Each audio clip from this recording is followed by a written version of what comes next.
Sir விசிகாவின் தலைவர் திரும்ப சொல்லாதீங்க. அவர் தானே சார் தலைவர். அது அப்படிதான். நம்ம மாப்பிள்ளை அவர் தான். அவர் போட்டுக்கிற துணியெல்லாம் அவர் இல்லைன்ற கதை தான் இது.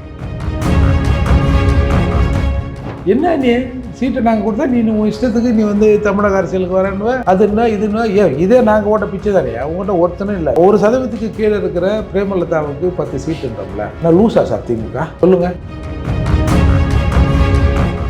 இது எல்லாம் ஒரு கணக்கு வரும் இல்லாமல் சார் ஓட்டு தானே சார் ஜெயிக்கிறது. நீங்கள் வேணால் சொல்லிக்கலாம் இது கொள்கை கூட்டின்னு ஒரு கரமாத்திரமும் கிடையாது. ஒருத்தர் சிரிக்கிற மாதிரி அழுவுற மாதிரி சிரிக்கிறன்றான். வேல்முருகனுக்கு இருந்த கொஞ்சம் நெஞ்ச ஒரு தன்மானம் அம்மா பெரிய மீசை வச்சிருக்கல, மூர்த்தி அடிக்கிறதுக்கு மீசை எப்படி சுருட்டுறிய காட்டா மீசையா எதுவுமே கேட்கறதுல கும்பரஞ்சாமின்னு சொல்லினே இருந்தீங்கன்னா அப்புறம் என்னடா கும்பரஞ்சாமின்னு ஒரு குரல் வர காலம் அப்படிதான் அவங்க பார்ப்பாங்க. 4 எம்எல்ஏ 2 எம்பி இருக்கிற ஒரு ஆளை இப்படி கேவலப்படுத்தினா எங்கெல்லாம் ஒரு மசுரா கூட மதிக்க மாட்டாங்க சொல்லுங்க. ஒரு பிடிங்க மாதிரி அசிங்கமா அதுல கமெண்ட் போடுவான். சுத்தி வச்சுக்கின்னு போராளிகள் ஒருத்தனை காட்டு என் மேல செருப்பு விச வச்சு என்ன எக்காலம் போட்டேன். என்ன குண்டாஸ் போடுறதுக்கு 30 பேர் கொண்ட வழக்கறிஞர் அனுப்பி குண்டாஸ் போட்டேன். என்னைய 4-5 பேர் சேர்ந்து அடிச்சான். நான் என்ன தற்காத்துக்கினேன் ஒரு அளவு வரைக்கும் பார்த்தேன். அதுக்கப்புறம் ஒரிஜினல் பறையனா ரியாக்ட் பண்ண ஒண்ணுமே செய்யாம என்ன மேல குண்டாஸ் போட்டேன். நீ தானே காரணம். என்னைய கொல்லணும்னு எத்தனை தடவை நீ கூலிப்படி வச்சேன். ஆதாரத்தோடு டிஜிபி ஆஃபீஸில் புகார் கொடுத்துக்கிறேன். நான் வந்து இந்த மாதிரி சக தோழர்களை வந்து நான் கொல்ல மாட்டேன்லாம் நீ சொல்லவே சொல்லாத.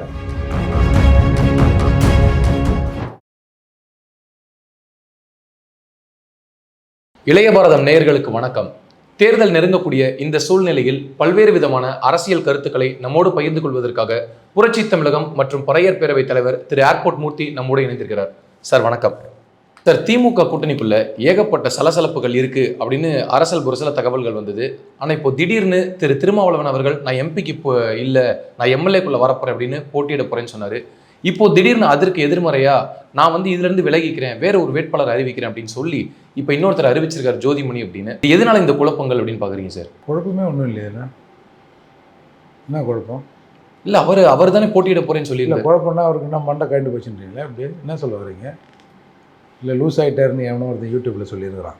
திருமாவளவன் மண்டைக்குள் ஏதோ நடந்து விட்டது. என்ன அது இதெல்லாம்? ஒரு ஆளை இதை விட அசிங்கப்படுத்த முடியாது. இல்லை, ஒரு அரசியல் கட்சி தலைவர் மாற்றி மாற்றி முடிவு எடுக்கிறார்ல சார். சார் முடிவு எடுத்தாருன்னு அவர் சொன்னாரா? முடிவு எங்கேயோ எடுக்கிறாங்க. அதை வந்து சொல்கிறாரு. அவன் மேலே தப்பா? முடிவு எடுக்கிறவங்க மேலே தான் அது. இப்போ பார்த்தேன் இந்த 4 எம்எல்ஏக்களும் 5 வருடங்களாக சொன்னாங்க அவெல்லாம் திமுக காரண மாதிரி எவ்வளோ நல்லாது அப்படின்னு என்கிட்டே நிறைய பேர் சொன்னாங்க. பொதுவாக வெளியில் அப்படி தான் பேசினாங்க. இன்றைக்கு விடுதலை சிறுத்தைகளில் இருக்கிற 2ஆம் கட்ட பொறுப்பாளர்கள் கூட 4 பேரும் ஜெக வாங்கிட்டானுவா, சலாம் எடுத்துட்டாங்க திமுகவுக்கு. வந்து ஒருத்தர் வந்து நம்ம முதல்வரோட மனைவிமாரை பற்றி அப்படியே புகழ்ந்து பேசுகிறாரு. ஒருத்தர் திராவிட கடவுள்ன்றாரு. இந்த 4 பேரும் சாஸ்திரமாக உழுந்து அங்க பிரசனம் பண்ணுறானுவா திமுக நல்லா இருக்கணும்னு அப்படின்னு விசிகா பொறுப்பாளர்களை பேசியதெல்லாம் நம்ம பார்த்தோம். அப்போது மன வருத்தத்தில் இருந்த திருமாவளவன் இன்றைக்கி சொல்கிறாரு, என்னையா கண்ணாமண்ணான்னு உங்கள் ஆளுங்களை நான் சொல்கிறேன் திமுகவா மாறிட்டாங்கன்றதுக்காக கண்ணாமண்ணான்னு பேச வச்சுட்டேன், அதை மாற்றி சொல்லணுன்னே 4 சட்டமன்ற உறுப்பினர்களும் சட்டமன்றத்தின் அலங்காரமாக இருந்தார்கள். அவெல்லாம் அவமானம், இந்த 4 பேர் இந்த சமூகத்துக்கு அவமானம் அப்படின்னு சொல்லிக்கொண்டு வெளியில் சொல்லிக்கொண்டு இருந்த நிலையில் அதை பேலன்ஸ் பண்ணுறதுக்கு திருமாவளவன் இல்லைங்க அவங்க அலங்காரமாக இருந்தாங்கன்னு நிறைய பேர் என்கிட்ட சொல்லியிருக்கிறாங்க அப்படின்னு நீங்கள் சொல்கிறாருல்ல. எப்படி வந்து இவர்கள் ஒரு சார்பாக நடந்து கொண்டார்கள்னு உள்ளுக்குள்ளே வச்சு இவர்கள் வந்து சட்டமன்றத்தின் அலங்காரமாக இருந்தார்கள்னு திருமாவளவன் சுயமாக பேசிடுவாரா? இப்போ யாரோ பேச வைக்கிறாங்க. சார் 25 ஆண்டுகளாக நான் வந்து 25 வருஷத்துக்கு முன்னாடி நான் எம்எல்ஏ பதவியை ராஜினாமா பண்ணேன். 25 வருஷமாக நான் எம்எல்ஏவாக நிற்கணும்னு ஆசைப்பட்டேன், சட்டமன்றத்துக்கு வரணும்னு. அதை இந்த தடவை இம்ப்ளிமெண்ட் பண்ணேன்றாரு. 25 வருடமாக ஒரு கட்சியின் தலைவர் அவர் கட்சியிலேயே இவர் எம்எல்ஏ கேண்டிடேட்டாக தன்னை போட்டுக்க முடியலன்னா அப்படின்னா நிர்பந்தம். அதுக்கு உதாரணமாக வந்து சமயநல்லூர் தொகுதியில் நான் வந்து கஸ்தூரி கக்கன் அவர்களின் மகளை அவங்க உறவினரை வந்து நான் வந்து வேட்பாளர் பண்ணேன். அவங்க டிஎம்சி கக்கன் உறவினர் என்ற பேரில் கஸ்தூரி கக்கன் வந்து சமூகத்தில் இருந்தாங்க. அவங்கள நான் கூட்டு போய் கொடுத்தேன். அப்படின்னு சொன்னால் பரவாயில்ல. டிஎம்சியில் ஒருத்தர் இருக்காங்க, அவங்களுக்கு மூப்பனார் சொல்லி நீ சீட்டு கொடுத்த, அதான் அதுக்கு அர்த்தம். சரி, இப்போ ரெட்டமலை சீனிவாசனுடைய வாரிசுகள், நேரடி வாரிசுலாம் எவ்வளோ பேர் இருக்கிறாங்க, அவங்களுக்கு ஒரு சீட்டை கொடுத்துருக்க வேண்டியதானே. ரெட்டமலை சீனிவாசன் வாரிசு மிகவும் கஷ்டப்படுகிறார்கள், ஒரு சமூகத்துக்கு அங்கீகாரம் தரணும், இல்லை படித்தவங்க இவங்க நல்ல நிலையில் இருக்காங்க, அரசியல் பக்கம் உள்ள வர மற்றவங்களாவது சரி அப்படி இப்படின்னு இருக்கிறாங்க, நீ ஏதாவது ஒன்று சொல்லு, ஏதாவது ஒன்று உருட்ட. நீ எதை உருட்டினாலும் அதை பெறட்டுறதுக்கு உங்கள் ஆளுங்க சரியாக இருக்கிறான். எவ்வளோ பெரிய அருமையான முடிவு தெரியுமா? ஜோதிகாவா ஜோதிமணியை கொடுத்துட்டாங்க. ஷகிலாவுக்கு கொடுக்காம போனியே. இன்றைக்கு வந்து அவர்கள் ஒரு காலத்தில் ஒரு மாதிரியாக இருந்தார்கள், இதுக்கு மிகுந்த சமூக அக்கறையோடு ஷகிலா அவர்கள் பேசுகிறார். உடனே அதுக்கு அவங்க தலித் இல்லைன்றார் பொழுது, இல்லைனா ஷகிலாவை கூட கொடுப்பேன் அப்படின்னு கூட சொல்லலாம். அதாவது இது நீங்கள் நம்ம எல்லாம் கிண்டல் பண்ணுறாங்க, மற்றவங்கெல்லாம் கேவலமாக பேசுகிறாங்க. ஆனால் இது எவ்வளோ பெரிய சமூக அவலம் இது சார். நான் ஜோதிமணி என்ற கேரக்டருக்குள்ளேயே போகல. அவர் வந்து அவரை போய் பேட்டி கேட்ட உடனே, நான் எங்கே காங்கிரஸில் சீட்டு கேட்டேங்க, விருப்பம் பண்ணு கேட்டேன், திடீர்னு அறிவிச்சிட்டாங்க, எனக்கே தெரியாதுங்க அப்படின்ற மாதிரி அவர் சொல்கிறாரு. நீங்கள் விசிகா சின்னத்தில் நிற்பீங்களா, காங்கிரஸ் சின்னத்தில் நிற்பீங்களா? அது ரெண்டு தலைவரும் பேசி காங்கிரஸில் நிற்க சொன்னாலும் சரி, சிம்பிளில் நிற்க சொன்னாலும் சரி, விசிகா சிம்பிள் நிற்க சொன்னாலும் சார் இது ஒரு மிகப்பெரிய குழப்பமாக இருக்குது சார். என்னன்னா இவர் வந்து விசிகாவின் தலைவர், இவர் நான் போட்டியிட போகிறேன்னு சொல்கிறாரு. சார் விசிகாவின் தலைவர் திரும்பவும் சொல்லாதீங்க, அவர் தானே சார் தலைவர். அது அப்படி தான், நம்ம மாப்பிள்ளை அவர் தான், அவர் போட்டுக்கிற துணியெல்லாம் அவர் இல்லைன்ற கதை தான் இது. இப்போ வேட்புமனு தாக்கல் அந்த விஷயத்துக்குள்ள நான் வந்து சட்டமன்ற உறுப்பினராக போட்டியிட போறேன் அப்படின்னு சொல்றாரு. அதுக்கப்புறம் பின்வாங்குறாரு. பின்வாங்கும்போது விடுதலை சிறுத்தைகள் கட்சியிலேருந்து ஒருத்தர் நின்னா பரவாயில்ல, திடீர்னு ஒருத்தர் காங்கிரஸ் நான் என்னன்னு கேட்டால் அவர்கிட்டே ஒரு குழப்பமான பதில். அப்போ வந்து 7 தொகுதி விடுதலை சிறுத்தைகள், 1 காங்கிரஸ் கேட்டால் இல்லை 8மே வந்து விடுதலை சிறுத்தைகள் தான். அப்போ நீங்க யாரு? நான் காங்கிரஸ்ன்றாரு. இது என்ன மாதிரியான குழப்பம் சார்? 8மே திமுக தானே சார். நீங்கள் 4 கொடுத்தப்ப ஒரு ஸ்லைடு வந்து தெரியுங்களா, வந்து ஒரு ஸ்டாலின் அவர்கள் இப்படி பிடிச்சிங்கன்னு 4 சீட்டு 4 வேட்பாளர்ன்ற மாதிரி ஒரு ஸ்லைடு வந்தது தெரியுமா? நீங்கள் கூட போட்டி அதிகாரப்பூர்வத்துக்கு முன்னாடி வந்தது. ஆமாம், அதால் எல்லாமே அவங்க தானே சார். நீங்கள் சார் அவங்க வீட்டு பெண்ணையே டெல்லி தமிழ்நாடு போங்கன்னு வந்துடக்கூடாது அப்படின்னு டெல்லியிலே நிப்பாடி வச்சுக்கிறாங்க. நான் போய் அப்படி சட்டமன்றத்தை நிமித்த போகிறேன் அப்படின்னா எப்படி சார் அவங்க விடுவாங்க? இப்போ நாளைக்கு ஸ்டாலினுக்கு பிறகு உதயநிதி தான். உதயநிதி வந்தால் கேம் வரலாம் நீ பார்த்த, அதுன்னு சும்மாவா? அங்கே ஒரு சந்திரபாபு நாயுடு இருக்கார்ல, அவர் விட்டுருவாரா? சரி, இவர் தான் வந்து ஸ்டாலின் அவர்கள் முன்னாடி மந்தமாக இருக்கார், உதயநிதிக்கு இது என்னன்னே தெரில, என்ன நான் சும்மாவா, நான் வந்து இப்போ வந்து இதை கையில் எடுக்கிறேன் அப்படின்னு நேரடியாக தமிழக அரசியல் களத்தில் இன்றைக்கி சந்திரபாபு நாயுடு குதித்திருக்கிறார். தமிழ்நாடு சந்திரபாபு நாயுடு. அதோட விளைவு தான் இது. என்ன நீ சீட்டை நாங்கள் கொடுத்தா நீ உன் இஷ்டத்துக்கு நீ வந்து தமிழக அரசியலுக்கு வரேன்னு, அதுன்னா இதுன்னா இதே நாங்கள் ஓட்ட பிச்சை தானே. உங்கள்கிட்ட ஒருத்தனும் இல்லை. இப்போ உங்கள்கிட்ட இருக்கிறவங்களாம் வந்து விஜய் கொஞ்சம் பேர் ஓட்டான், ஏற்கனவே நாம் தமிழர் ஓட்டான், உங்கள்கிட்ட ஒன்றும் இல்லை சார். Very simple logic. நீங்கள் 1% கீழே இருக்கிற பிரேமலதாவுக்கு 10 சீட்டுன்றோம்ல, என்ன லூஸா சார் திமுக? சொல்லுங்கள். இன்றைக்கி தெலுங்கு லாபி என்ன வேணாலும் கதை சொல்லுங்கள், ஆனால் இறுதி முடிவு எடுக்க வேண்டியது யார்? ஸ்டாலின் அவர்கள், உதயநிதி அவர்கள், இன்னொருத்தர். அப்படி தானே? இப்போ இந்த 3 பேருக்குமே ஒன்றுமே இல்லை. ஒன்றுமே இல்லாதவங்களுக்கு 10, நிறைய வச்சுக்கிறேன் எங்களுக்கு 4 அப்படின்னு அவங்க முடிவு பண்ணுவாங்களா? அவ்வளோ விவரம் இல்லாதன்னு சொல்ல வரீங்களா இப்படி? அப்போது இதையெல்லாம் கணக்கு பண்ணி தானே தராங்க. அப்போது 1% கீழே இருக்கிற 0.5% இருக்கிற அவங்களுக்கு 10ன்னா இறுதி கையெழுத்து அவங்க போடுறாங்கன்னா, அப்போ உங்கள்கிட்ட எவ்வளோ இருக்கணும்? உனக்கு 4ன்னுவான். 4 கேட்போம், 4 சொல்லுவோம், அப்புறம் அவர் 5க்கு நிற்பார். அப்புறம் சரிண்ணா ஒன்று எடுத்துகிட்டு போடா. இந்த பேரம் பேசி சிலர்லாம் இந்த காய்கறி அது இதை வாங்கிறத பார்த்தீங்கன்னா ரொம்ப பேரம் பேசி வாங்கிடுவாங்க. அப்புறமா அந்த காய்கறி விற்கிறவரை எல்லாம் முடிஞ்சு போகும்போது 2 எடுத்து போடுவார் தெரியுமா? அந்த மாதிரி நாங்கள் 4, அவர் 5 கேட்பார். அதுக்கப்புறம் ஒரு 6ல் கொடுத்தோம்னா சந்தோஷமா, பரவாயில்ல அவர் பேச்சுவார்த்தை முடிஞ்ச பிறகு கூட ஒன்று எக்ஸ்ட்ரா கொடுத்தாங்கப்பா அப்படின்னு வாங்கின்னு போவாங்க. அப்படின்னு தான் அவங்க கணக்கு. அப்போது உனக்கு 4லேருந்து ஆரம்பிக்கிறாங்கன்னா அவங்க எந்த ஒரு கணக்கும் இல்லாமல் ஆரம்பிப்பாங்க. உன்னை தொடர்ந்து அவர்கள் அசிங்கப்படுத்துக்காங்க, உன்னை கிணத்து தவலைன்றாங்க. அப்போ இதையெல்லாம் ஒரு கணக்கு இல்லாமல் சார் ஓட்டு தானே சார் முக்கியம் ஜெயிக்கிறதுல. நீங்கள் வேணால் சொல்லிக்கலாம் இது கொள்கை கூட்டின்னு, ஒரு கரமாத்திரமும் கிடையாது. ஒருத்தர் சிரிக்கிற மாதிரி அழுகுறன்றான், அழுகுற மாதிரி சிரிக்கிறன்றான். ஒருத்தனுக்கு வந்து வா இங்கே வா எல்லாத்தையும் அவுத்து இந்தா இதை போட்டுக்கோ அப்படின்னு அவங்க சின்னத்தை கொடுக்குறாங்க. அப்போது எல்லா இஸ்லாமிய இயக்கங்களுக்கெல்லாம் உதயசூரியன் சின்னத்தை கொடுத்து நிப்பாட்டுன்றாங்க. அப்போ இதெல்லாம் ஒரு கணக்கு பண்ணாமையாக வந்து அவங்க வந்து ஒரு ஸ்ட்ராட்டஜி, இந்த வார்த்தை வேறு கண்டுபிடிச்சிட்டானோ, ஸ்ட்ராட்டஜி பண்ணுறாங்க. அப்போது எல்லாம் தெரிந்து எல்லாத்தையும் அனலைஸ் பண்ணி தானே.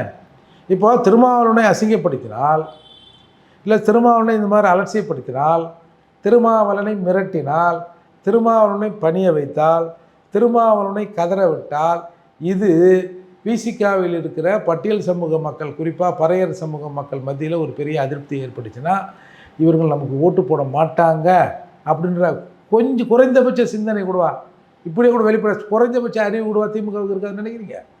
மாப்பிள்ளை உங்கள்கிட்ட ஒன்றும் இல்லை மாப்பிள்ளை, நாங்கள் பார்த்துக்குறோம், ஓட்டு தானே எல்லாத்தையும் விட்டுட்டேன், நாங்கள் பார்த்துக்குறோம் அப்படின்ற நிலையிலிருந்து தான் திருமாவளவனை இப்படி மிரட்டுக்குது திமுக. இன்றைக்கி எல்லாரும் சொல்கிறாங்கல்ல, செதறிய பதறிய ஏன் இது? என்னைய செருப்பால் அடிக்க விட்டு என் மேலே செருப்பு வீச வச்சு என்னென்ன எக்காலம் போட்டேன். என்னை குண்டாஸ் போகிறதுக்கு 30 பேர் கொண்ட வழக்கறிஞர் அனுப்பி குண்டாஸ் போட்டேன். குண்டாஸ் போகிறதுக்கு 2 நாளைக்கு முன்னாடி அவன் போடுறான், இந்த வழக்கில் மூர்த்தி மீது குண்டர் சட்டம் பாய்ந்ததுன்னு. ஏடா உங்கள் இது எல்லாத்தையும் உங்கள் ஒட்டுமொத்த பவரும் இந்த மூர்த்தி என்ற மீது குண்டாஸ் போடுறதுக்கு மட்டும்தான் இந்த 5 வருஷத்தில் பயன்பட்டுச்சு. வேறு ஒன்றுமே இல்லை. ஒரு வேங்க வேலை ஒருத்தனை கண்டுபிடிக்க உங்களுக்கு துப்பு இல்லை. வந்து இப்போ அந்த சிவகங்கையில் பைக் புல்லட் ஓட்டினவனை எதிராளியை வந்து பிடிக்க வக்கில்ல வந்து இந்த மாதிரி பல இடங்களில் சொல்லலாம். இதுக்கு எல்லாத்துக்கும் உங்கள் பவர் யூஸ் பண்ணாமல் கெஞ்சி கூத்தாடி நீ போய் என் மீது குண்டாஸ் போட வச்சில்ல, அப்போது உன்னோட தரம் என்ன அப்படின்னு அவங்களுக்கு தெரிஞ்சு போச்சுல்ல. ஏய் என்ன நம்ம தென்னாட்டு பிரபாகரன் செவத்தெல்லாம் எழுதுறாங்க, உண்மையிலே தென்னாட்டு பிரபாகரன் இவனை நினச்சோம்னா இவரை சும்மா எங்கேயோ ஒரு இடத்துல ஒரு 4 இடத்துல பேசினு ஏன் எங்கள் காசை செலவு பண்ணலன்னு ஒருத்தன் பேசினுக்கிறான். அவனை போய் பெரிய எதிரியாக நினச்சி சரிக்கு சமமாக நினச்சி அவன் இருந்தான்னா நான் வந்து தேர்தலே நிற்க முடியாதுங்க, தேர்தல் பிரச்சாரம் பண்ண முடியாதுங்க, எனக்கு பயங்கர அசிங்கமாகுதுங்க, அவனை எப்படியாவது குண்டாஸ் போட்டு தேர்தல் வரைக்கும் உள்ளே வைங்க அப்படின்னு கெஞ்சிறன்னா உன் நிலைமை என் நிலைமை தான். இப்போ என்கிட்ட வந்து ஒரு கவுன்சிலர் ஒரு எல்லாம் சொல்ல இவர் கவுன்சிலர் ஆகிட்டு வரா, இவர்கிட்ட எத்தனை எம்எல்ஏக்கிறான்னு சொல்கிறான்ல, என்கிட்ட இருந்தும் ஒன்று தான், உங்கள்கிட்ட என்கிட்ட இல்லாமல் இருந்தும் ஒன்று தான், உங்கள்கிட்ட இருந்தும் ஒன்று தான், போ எல்லாம் ஒன்று தான் நீங்கள் அப்படின்னு தானே திமுக முடிவு பண்ணிக்குது. இல்லைனா இப்படி ஒன்று நடத்த மாட்டாங்கல்ல. ஆனால் அந்த கூட்டணிக்கு இது மைனஸாக தானே சார் போகும், அதை அவங்க யோசிக்க மாட்டாங்களா? அந்த அடிப்படை யோசிக்க மாட்டாங்க. அதை தான் நான் சொல்ல வரேன், நீங்கள் அதை சரியாக கவனிக்கல. உங்கள்கிட்ட ஓட்டு இருந்தால், உங்கள்கிட்ட பறையர் சமூக ஓட்டு இருந்தால் இது மைனஸாக போய் நிற்கும்னு அவங்க நினச்சிருப்பாங்க. இந்த ஓட்டை வாங்குறது எங்களுக்கு தெரியும், நீ ஓட்டையை முடின்னு இரு, இதுதானே அவங்களோட சித்தாந்தமே. இப்போ சார் இது வந்து ஒரு சமூகத்தில், எங்கள் சமூகத்தில் இல்லை திருமாவளவன் சொல்லி திருமாவளவன் இந்த மாதிரி அநீதி இழைக்கப்பட்டால், மிரட்டப்பட்டால், இது ஒரு பெரிய இந்த சமூகத்தில் தாக்கத்தை உண்டு பண்ணணும்னா இதை பண்ணுவாங்களா சார்? எப்படி பண்ணுவாங்க சொல்லுங்கள்? எப்படி பண்ண முடியும்? ஒரு பெரும்பான்மை சமூகம், ஓட்டு போடுற சமூகம் உங்கள்கிட்ட இல்லை, நீ வெறும் காலி பெருங்காய டப்பா அப்படின்னு புரிஞ்சுக்கினேன். அப்படி அவர் பின்னாடி மக்கள் கூட்டம் இல்லைன்னு திமுக முடிவு பண்ணிடுச்சு அப்படின்னு சொல்கிறீங்க. இல்லைன்னா அப்புறம் ஏன் அவர் கூட்டணியில் வச்சிருக்க போகிறாங்க? அதான் நீ போன்ட்டாங்களே, அது தெரியாதா? இங்கே பாரு 4 தான், நீ வேணா கிளம்புலண்ணா போ, உன் ஆள்னா விஜய் கிட்ட இருக்கிறான், நீ அங்கே போயிடு, ஒரு 2 வருஷம் விஜய் முதல்வராக இருக்கிறான்னு சொல்லு, நான் 2 வருஷம் அப்படின்னு அதிகார பகிர்வு அது இதுன்னு சொல்கிறாங்கல்ல, போயேன். ஏங்க வேல்முருகனுக்கு இருந்த கொஞ்சம் நெஞ்ச ஒரு தன்மானம், அம்மா பெரிய மீசை வச்சுருக்கல, மூர்த்தி அடிக்கிறதுக்கு மீசை எப்படி சுருட்டுறிய, காட்டா மீசையா, கல் குடிச்சிட்டு போகிறவன் மீசை எப்படி இப்படி தள்ளி விட்டுன்னு போவானே, அந்த மாதிரிலாம் போகிற. அப்போ சமூகத்தை நீங்கள் கைவிட்டீர்கள், சமூகம் உங்களை கைவிட்டுருக்கு. அதோட சாபக்கேடு தான் இன்றைக்கி இந்த மாதிரியான அசிங்கங்கள் நடக்குது. ஏங்க எந்த கட்சியிலங்க இந்த மாதிரி நடக்கும்? ஏங்க ஒருத்தன் அந்த காட்டு மன்னார்குடியில் ஒருத்தன் இல்லையாங்க, எவனோ ஒரு சாதாரண ஒருத்தரை நிறுத்துங்க, எத்தனையோ பேர் எங்கள் படுகொலை செய்யப்பட்டிருக்காரு. அவங்க இழந்தவங்க ஒரு மனைவிமாரை கொடுத்து பார் சமூக நீதி படுறா, டேய் பொண்ணுங்கள சாதி வரியில பார் நிற்க வைக்கிறேன் பார் சொல்ல. இப்போ எடப்பாடியார் ஆம்சாங் அவருக்கு மனைவி கொடுக்கல சொல்ல, அந்த மாதிரி கருணாநிதி அதை ராதிகா செல்வன் கொடுக்கல, இணையமைச்சராக்கினாரு கருணாநிதி. அதான் சார் ராதிகா செல்வனை இணையமைச்சராக அழுக பார்க்குறாரு சார். ஒரு உயிர் போனதுக்கு 7 உயிர் போகுது சார். மேலே உழவில் 7 பேர் வீட்டம்மாக்களுக்கும் சாலை பணியார வழக்கு ரோட்டில் நிற்க வச்சார் சார். அதை நீ கேட்டிருந்தீங்கன்னா இன்றைக்கி நீ ரோட்டில் நின்று இருக்க மாட்டேன். எதுவுமே கேட்கறதில்ல, கும்பரஞ்சாமின்னு சொல்லிக்கினே இருந்தீங்கன்னா அப்புறம் என்ன? என்னடா எங்கடா கும்பரஞ்சாமின்னு ஒரு குரல் வர காணோம் அப்படின்னு தான் அவங்க பார்ப்பாங்க. இதில் நமக்கு நான் வந்து இதை எவ்வளோ கிரிட்டிசைஸ் பண்ணி பேசினாலும் உள்ளுக்குள்ளே எனக்கு இது ஒரு பெரிய வருத்தம் தான். ஏன்னா 4 எம்எல்ஏ 2 எம்பி இருக்கிற ஒரு ஆளை இப்படி கேவலப்படுத்தினா எங்கெல்லாம் ஒரு மசுரா கூட மதிக்க மாட்டாங்க பொழுது.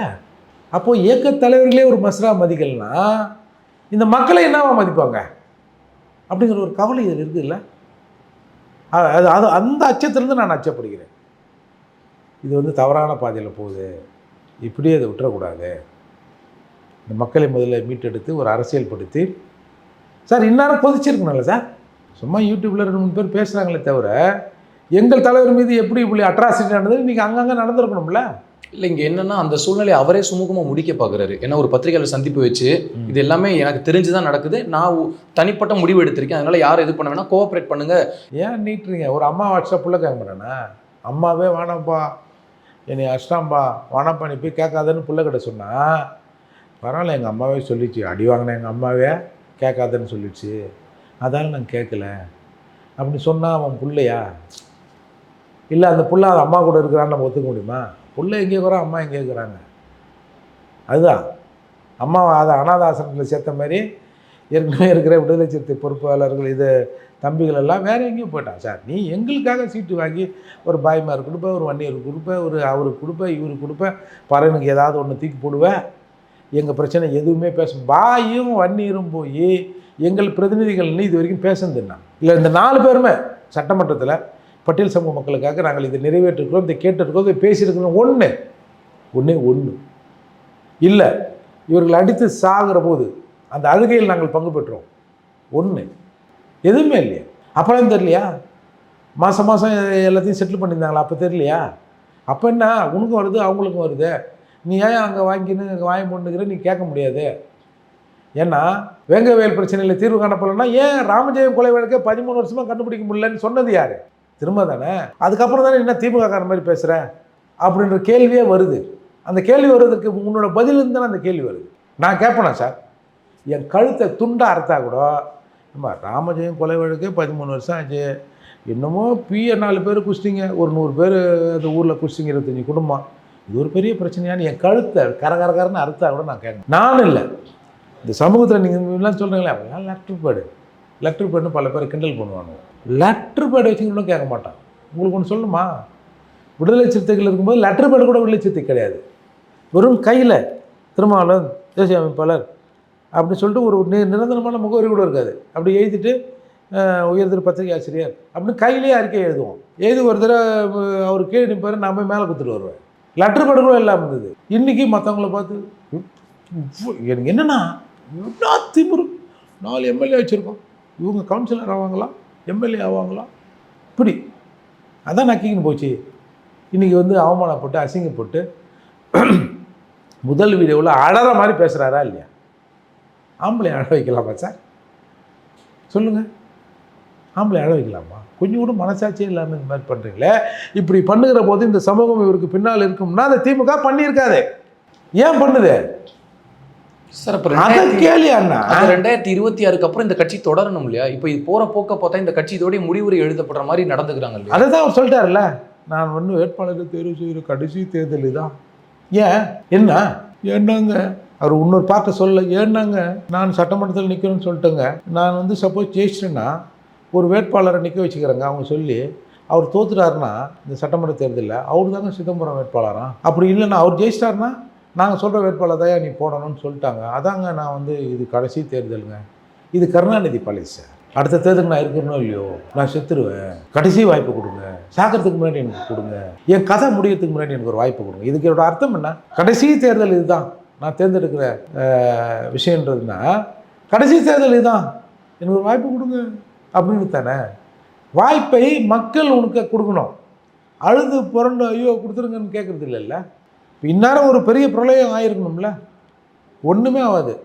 இந்த மூர்த்திக்கு திமுறை பற்றியா அப்படின்னு அசிங்கமாக வீட்டு பொம்பளைங்கள்லேருந்து அவங்கலேருந்து இவங்கலேருந்து பெரிய பிடிங்க மாதிரி அசிங்கமாக அதில் கமெண்ட் போடுவான். எல்லாம் சுற்றி பிம்புங்களாக வச்சுக்கின்னு போராளிகள் ஒருத்தனை காட்டு, ப்ரெஸ் மீட்டில் போகிறேன், இன்னும் செத்தவங்க கையில் வந்து வெத்தலை பாக்கு கொடுத்த மாதிரி ஒன்று சாவு வீட்டில் உட்காந்த மாதிரி உட்காந்துக்கிறாங்க. இன்றைக்கி சாவு வீட்டில் கூட சிரிச்சுன்னுக்கிறாங்க. ஏன்டா வெக்கமாக இல்லை உங்களுக்கு? நீங்கள் வெக்கப்படுறீங்களோ இல்லையோ, இது ஒட்டுமொத்த சமூகத்தின் அசிங்கமாக நான் உணர்கிறேன்.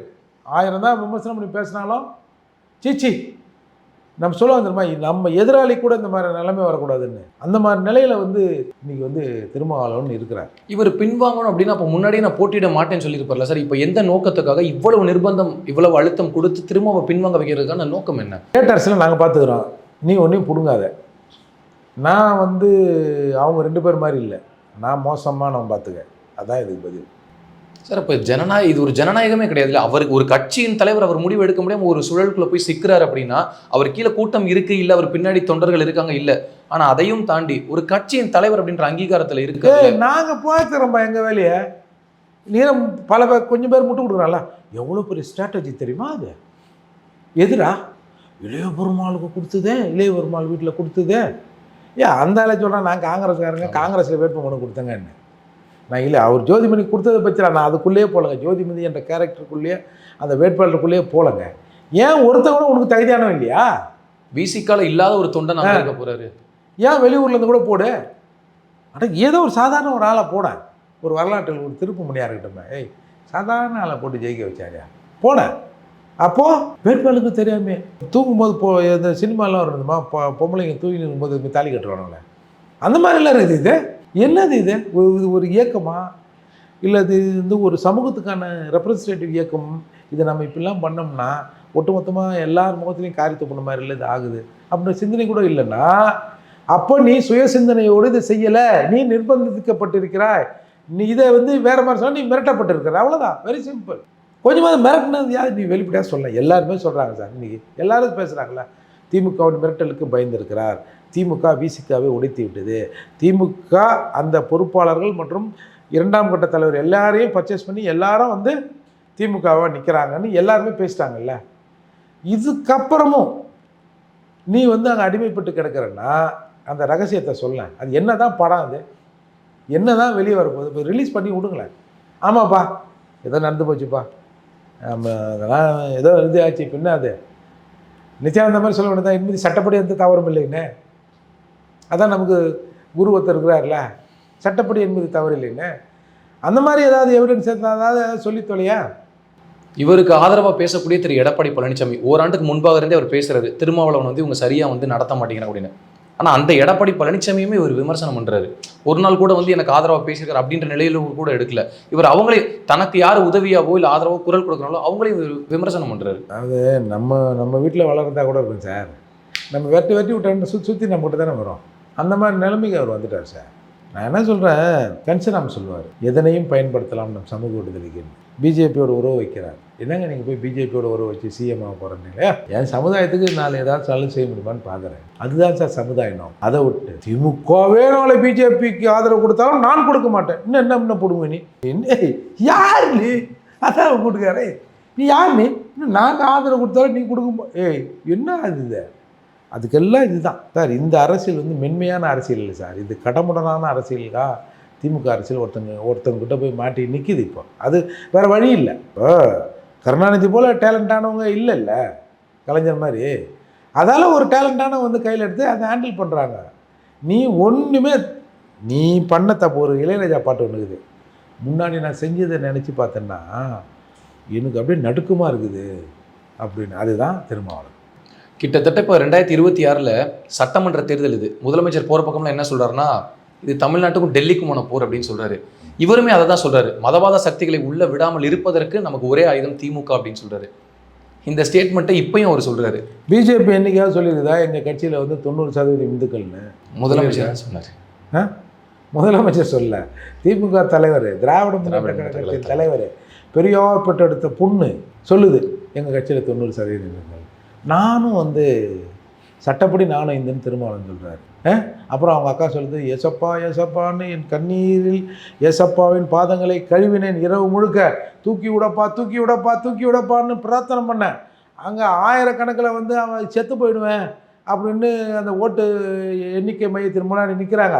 இந்த அம்மா சொல்லுது, நான் ஏசப்பா ஏசப்பான்னு ஏசப்பாவின் பாதங்களை என் கண்ணீரால் கழுவினேன், மேலாக்குன்னு மேலாக்கி விட்டாரு, இல்லைனா என் தம்பி தோத்துருப்பாருன்னு. நீங்களே சொல்கிற என் கட்சியில் வந்து 85% இந்துக்கள்ன்ற. அப்புறம் என்ன கதை இது? புரியுதா இந்த அரசியல்?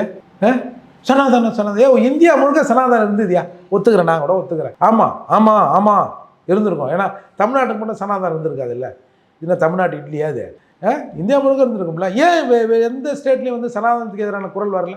சனாதனம் இருக்குதுன்னு சொன்னால் அம்பேத்கரை அவமதிப்பதற்கு ஈக்குவல் அது. அம்பேத்கர் எழுதிய அரசியலமைப்பு சட்டத்தை அவமதிக்கிற செயல் இன்றைக்கு சனாதனம் இந்தியாவை ஆண்டு கொண்டு இருக்கிறது அப்படின்னு சொன்னால், அப்படி சனாதன நடவடிக்கைன்னு சொல்கிற 1-2 தலை தூக்குறா நீதிமன்றத்துக்கு போன அம்பேத்கர் உனக்கு ரைட்ஸை கொடுத்துருக்காரு, உன்னோட உரிமையை கொடுத்துருக்காரு. நீங்கள் சும்மா கண்டு சனாதனம் என்னையா இந்த மாதிரி சாதி வெறியாட்டெல்லாம் நடக்குது, 1-2 பேர் இந்த சாதியில் இந்த மாதிரி இருக்கிறானே, அதெல்லாம் நீ தட்டி கேட்டு ஒரு நடவடிக்கை எடுக்கக்கூடாதுன்னா அதை நடவடிக்கை எடுக்கிறதுக்கு நாம் இவங்களை எதிர்த்தோம்னா சனாதனம் உள்ளே வந்துடும்னு ஒன்றுமே இல்லாமல் ஆகிட்டார்ல இன்றைக்கி.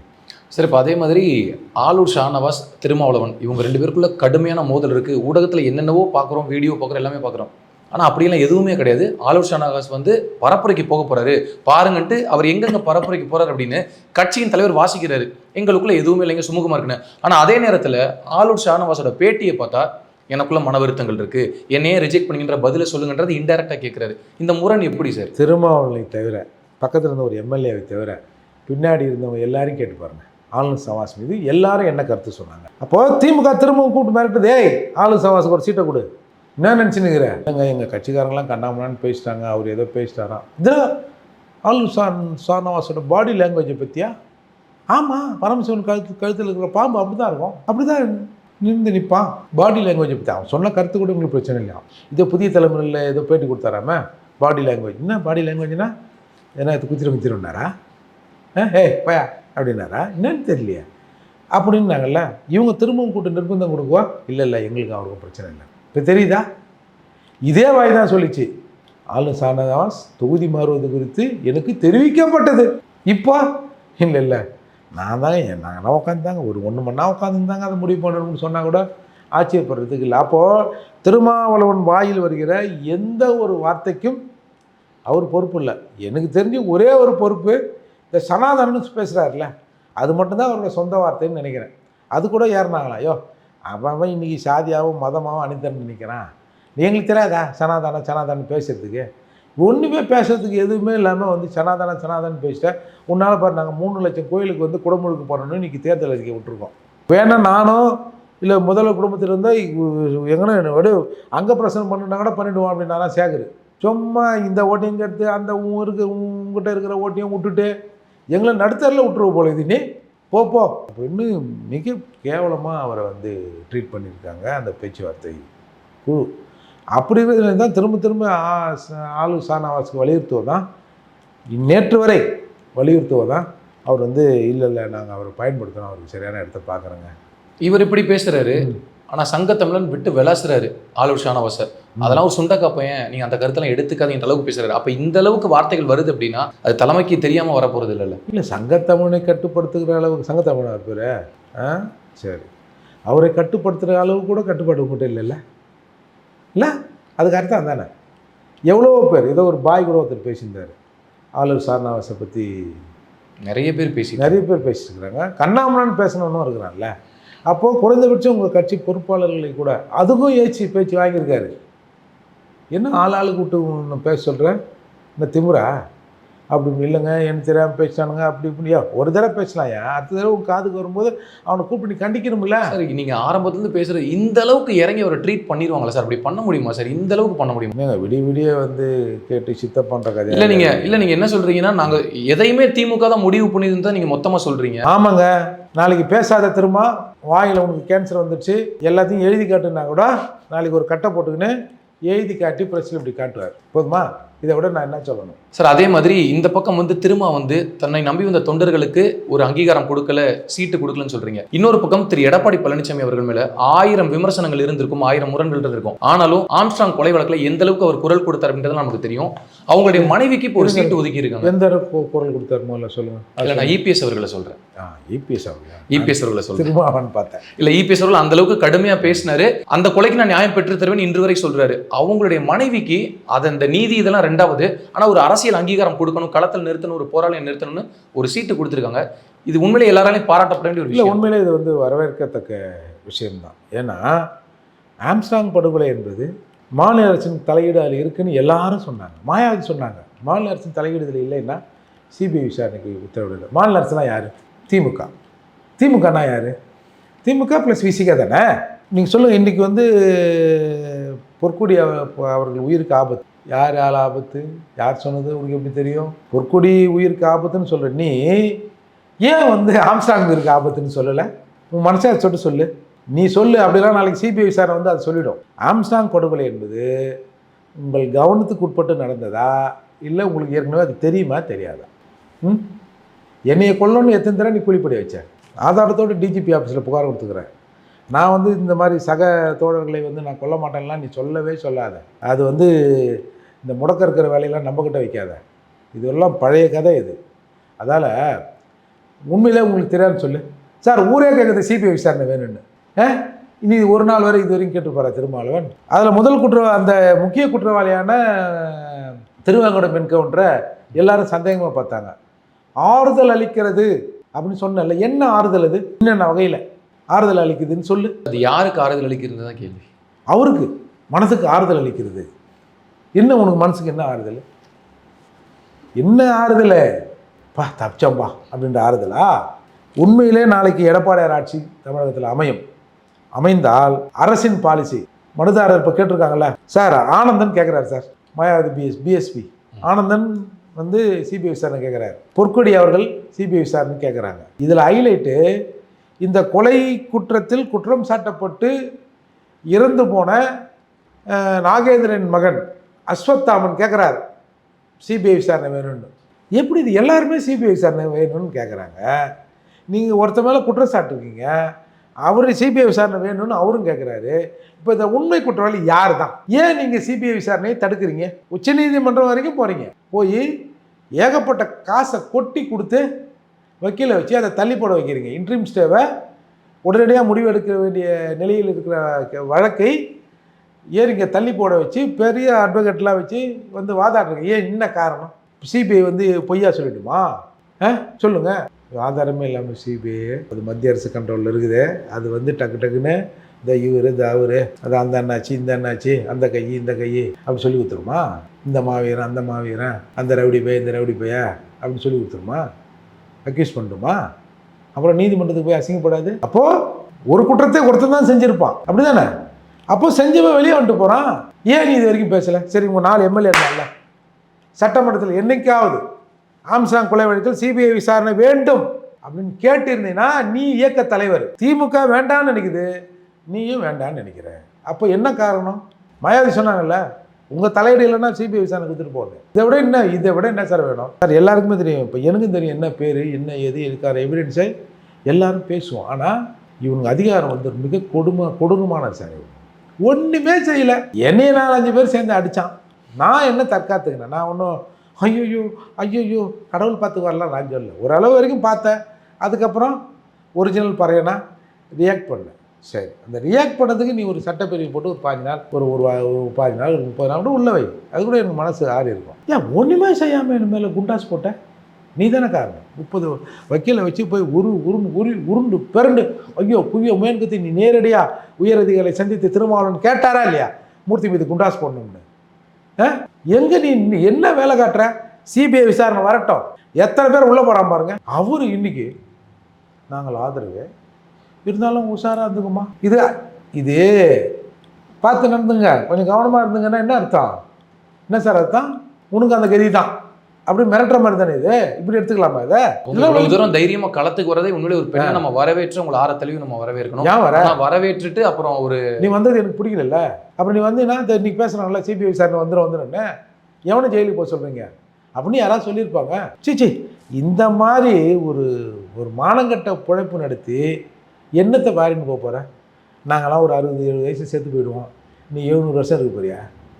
சொல்லு. ஒரு 3 இட்லியை மேலே சாப்பிட முடியுதா சார்? குடிக்கிறவனா இருந்தால் விட ஒரு குவார்ட்டர் ஒரு ஹாஃபுக்கு மேலே முடியாது இல்லை சார்? ஒரு ஃபுல் ஆச்சா ஊந்துடுவான் சார் எப்பேற்பட்டவனும். என்கிட்ட நல்ல பணங்குது, ஒரு 10 கோழி திங்கிறேன், சாப்பிட முடியுமா சார்? 3 வேலைக்கு விட்டோம் 10 வேலை சாப்பிட்றேன், முடியுமா சார்? முடியுமா? 10,000 20,000 பேண்ட்டு 2 பேண்ட்டு மாட்டிக்கிறேன், 50,000 சட்டை 3 சட்டை போட்டுக்கிறேன் அப்படின்னா ஒன்று பைத்தியம்பா, அப்படி தானே? அப்போது என்ன இந்த இந்த இந்த வாழ்க்கையில் நீ வந்து இவ்வளவு சேர்த்து வச்சு என்ன அச்சீவ் பண்ண? ஊர் முழுக்க வெளிச்சம் டிவி நம்ம வந்து இந்த இந்த சமூக மக்கள் வாழ்க்கையில் வெளிச்சத்தை கொண்டு வர போகிறோம் அப்படின்னு அவன் கையில் காலில் கொலுசை உருவி தங்கம் வெள்ளின்னு வாங்கி மாத்திரை வைக்கிற எழுச்சி மாத்திரை. அப்போது எல்லாமே தப்பு சார். நம்ம புடியை வந்து எதிராளிகிட்ட கொடுத்துட்டேன், முடிஞ்சு போச்சு. அதில் வந்து நான் அதாவது அதுதான் ஆட்டுக்கும் அனுதாபம், வெற்ற பாய்க்கும் வாழ்த்து. நல்லா இருக்குது இல்லை? திருமதி பொற்கொடி ஆம்ஸ்ட்ராங் அவங்களுக்கு வெற்றி வாய்ப்பு எந்த அளவுக்கு இருக்குன்னு பார்க்குறீங்க சார் திருவிக நகரில்? ஏன்னா நேற்று பேசும்போது அன்புமணி அவர்கள் சொல்கிறாரு எம்எல்ஏ வந்துட்டாங்க அப்படின்னு சொல்லியே சொல்கிறாரு. அந்த அளவுக்கு கான்ஃபிடென்ட்டாக அவங்க பேசுகிறாங்க. எந்த அளவுக்கு அவங்களுக்கு வெற்றி சார் இருக்கும்? இவர் வந்து வெளிப்படையாக பொற்கொடி அவர்கள் ஜெயிக்கணும்னு நினச்சாலும் திமுகவும் இந்த சதிகார கும்பலும் பொற்கொடி அவர்கள் ஜெயிக்கக்கூடாதுன்னு திரைமறைவில் எல்லா வேலையும் செய்வாங்க. எம்எல்ஏ ஆகிறது பிரச்சனை இல்லை, எவன் ஜெயிலுக்கு போகிறதுக்கு தான் பிரச்சனைங்க. இப்போது பொற்கொடி அவர்கள் வந்து தொடர்ந்து இதை வலியுறுத்தலை அப்படின்னு ஒரு குற்றச்சாட்டு கூட சொல்கிறானுல்ல. சப்போஸ் வந்த பிறகு எல்லாம் கேட்பான்ல, ஏமா இது சொல்லி தானே வந்தேன் கேசுமா ஐயா எடப்பாடியாரே, அதுக்காக தான் நீங்கள் கொடுத்தீங்க, உங்கள் வந்து அரசு வழக்கறிஞர் வந்து அதை வாபஸ் வாங்க சொல்லுங்கள், மனுதாரின் கோரிக்கை ஏற்க சொல்லுன்னு சொல்லுங்கன்னா அப்போ எடப்பாடியாரும் செஞ்சு தானே ஆகணும். ஆட்சி அதிகாரத்துக்கு வந்த பிறகு ஆட்டோமேட்டிக்காக நடக்கும். இப்போ கவர்மெண்ட் வக்கீல் தானே அப்ஜெக்ஷன் பண்ணால் சிபிஐ விசாரணை வேணாங்க, நாங்களே நல்ல போலீஸுங்க சரி பண்ணிட்டேங்க அப்படின்னு மனுதாரின் கோரிக்கை ஏற்றுக்கிறேன்னா பல பேர் ஜெயிலுக்கு போக வேண்டியதான். நானாவது பரவாயில்ல, ஜெயிலில் ஏதோ ஒரு 5 மாதம் தாங்கினேன். அதில் நீங்களாம் போனீங்கன்னு வச்சுங்க நக்கின்னு போயிடுவீங்க. உங்களாலலாம் ஜெயிலில் போய் இருக்கவே முடியாது. நமக்கு ஏதோ பழைய எக்ஸ்பீரியன்ஸ் அது இதுன்னு இருக்குவா, நம்ம காலத்தை விட்டு வந்துட்டோம். நீங்கள் ஜெயிலுக்கு போனோம், இந்த வழக்கில் நீங்கள் தட்டை தூக்கணும், நீங்கள் அங்கே முட்டியை போடணும், அதான் இந்த தமிழகமே பார்க்கணும். அதால் எப்பேற்பட்டாவது பொற்கொடி அவர்களை தோற்கடிக்க முயற்சி பண்ணுவாங்க. அதையும் மீறி மக்கள் செல்வாக்கில் அவங்க கண்டிப்பாக ஜெயிப்பாங்க. எடப்பாடியார் ஜெயிக்க வைப்பார். இப்போ இருக்கக்கூடிய இந்த என்டிஏ கூட்டணி, எடப்பாடி பழனிசாமி தான் கூட்டணி கட்சி தலைவர். இந்த கூட்டணி திமுகவை வீழ்த்துவதற்கு சரியான களத்தில் பயணிக்கிறாங்களா சார்? சார் நான் வந்து இந்த தேர்தலை பொறுத்தவரை யார் ஆட்சிக்கு வர வேண்டும் என்பதை விட எவன் ஆட்சிக்கு வரக்கூடாதுன்றது தான் சார் முக்கியம். பொதுவாக நான் வந்து அதிமுகவுக்கு ஆதரவு கொடுத்தேன், எடப்பாடியார் நமக்கு பிடிக்கும், திமுக பிடிக்காது, இவங்க இந்த செட்டே திருட்டு கும்பல்லாம் நான் சொல்ல வரேன். இவ்வளவு ஆண்டுகளில் எடப்பாடியார் ஆட்சி முடிகிற போது 5 லட்சம் கோடி கடனாக இருந்த தமிழகம் இன்றைக்கு 10.5 லட்சம் கோடி கடனாக மாறி இருக்குதுன்னா 10.5 லட்சம் கோடிக்கே நான் நக்கிக்கிறேன். இன்னும் ஒரு 5 வருஷம் கொண்டா இது 20 லட்சம் கோடியாக மாறினா அவ்வளோதான் சார். சார் நாட்டின் வளங்களை இருந்து நீ எடு, ஒன்றும் பிரச்சனை இல்லை. ஒரு காரில் ஒருத்தர் போகிறார் சார், ஏதோ ஒரு விதிமுறை மீட்டாரு, சரி அவர்கிட்ட ஏதோ ஒரு 5-10 வாங்கிறாங்க சார். அவன் 2 வீலரே டிவிஎஸ் 50 இருக்கும், அதே ஒரு 2000 தாராது, அதுக்கு ஒரு 5000 ஃபைன் போட்டால் எப்படி சார்? அது அந்த மாதிரி தான் சார் இது. வளத்திலிருந்து நீங்கள் எடுத்திருந்தால் பரவாயில்ல, 5.5 லட்சம் கோடி கடன் வாங்கி ஒரு ரேண்டமாக ஒரு கணக்கு போடுங்க. இப்போ ஒரு பர்சன்டேஜ் சொல்கிறாங்கல்ல, ஏன் கடன் வாங்கியா நீங்கள் அதெல்லாம் எடுப்பீங்க? அப்போ எப்படி உங்களை திரும்பவும் ஆட்சியில் அமர வைப்பது சொல்லுங்கள்? அப்போ நீங்கள் உட்காந்தீங்கன்னா நம்மெல்லாம் படுத்துட வேண்டியது தான். அதால் இந்த ஆட்சி வந்து திரும்பவும் வரக்கூடாது என்பதில் மக்களும் தெளிவாக இருக்கிறார்கள். சார் நீங்கள் யாரை திருப்தி பண்ணீங்க சொல்லுங்கள்? சட்ட ஒழுங்குல இருந்து, திட்டங்கள்ல இருந்து, நீங்கள் சொன்ன அந்த 505 வாக்குறுதியில் எத்தனை வாக்குறுதி நீங்கள் நிறைவேற்றினீங்க? ஒவ்வொருத்தராக தேடி கண்டுபிடிச்சி அவனோட டிமாண்ட் என்னன்னு அறிஞ்சு அருமையான தேர்தல் வாக்குறுதியை வந்து வச்சிங்க. நான் அதை வந்து தப்பே சொல்லலை. அருமையான வாக்குறுதி. தமிழகத்தில் இருக்கிற என்னென்ன பிரச்சனை யாராருக்கு இருக்குது, 3ஆவது தெருவில் என்ன பிரச்சனை, 4ஆவது தெருவில் என்ன பிரச்சனை, 7ஆவது தெருவில் என்ன பிரச்சனைலாம் கூட அதை கண்டறிந்து அதுக்கு ஒரு குழு போட்டு நீங்கள் வந்து அவனுக்கு வந்து நாக்கில் தேனை தடவுற மாதிரி சக்கரன்னு எழுதி பேப்பரில் போட்டு ஓட்டை வாங்கிட்டீங்க. சதுரங்க வேட்டை வாக்குறுதிகளை கொடுத்து அந்த வாக்குறுதிகள் ஃபுல்ஃபில் ஆகாதவ எப்படி உங்களுக்கு ஓட்டு போடுவோம்? ஒரு தடவை தான் ஏமாறுவோம், வருஷம் வருஷம் ஒரு வட்டமும் ஏமாறுவோமே அப்படி இது. அதனால் தமிழக மக்கள் இன்றைக்கு தெளிவாக இருக்கிறார்கள். இந்த ஆட்சி அலங்கோணமான ஆட்சி, அதற்கு தமிழகத்தில் நடக்கும் விஷயங்களே சாட்சி. அதால் யாரும் இதுக்கு வந்து திரும்பவும் இந்த ஆட்சி வரணும் அப்படின்னு நினைக்கிறேன். சரிங்க சார், இவ்வளவு நேரம் மிகவும் பொறுமையாக, அழகாக, நிதானமாக உங்களது கருத்துக்களை பதிவு செய்ததுக்கு நன்றி சார்.